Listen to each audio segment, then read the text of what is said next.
आजकल के ज़माने में हमारे खाने पीने के तरीके और श्वास लेने के तरीके बहुत ही बदल गए हैं।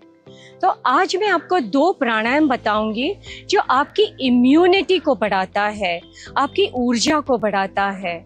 तो पहला प्राणायाम जो मैं बताऊंगी वो है इक्वल ब्रीथिंग, यानी आप 4 सेकंड श्वास लेंगे और 4 सेकंड श्वास छोड़ेंगे। मैं अभी श्वास अंदर लूंगी,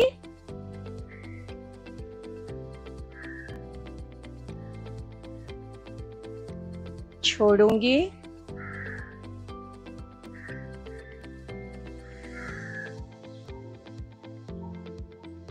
ये हुआ इक्वल ब्रीदिंग। श्वास अंदर लिया और बाहर छोड़ा।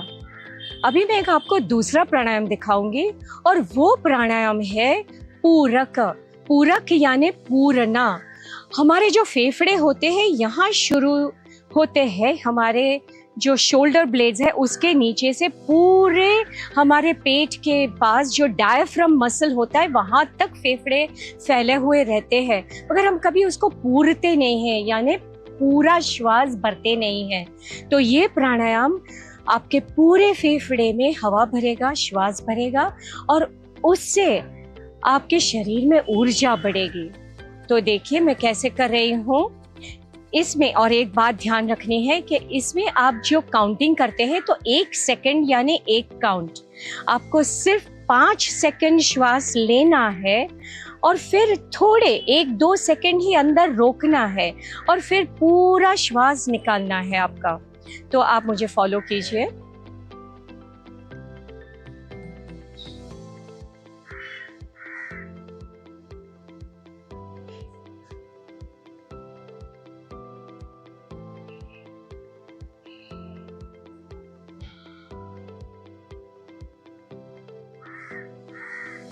ये आपको ध्यान रहना चाहिए कि जब भी आप श्वास लेते हो तो पूरे फेफड़े भरो और जब भी छोड़ते हो तो आराम से श्वास छोड़ दो।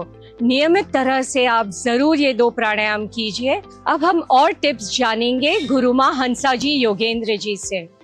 नमस्कार।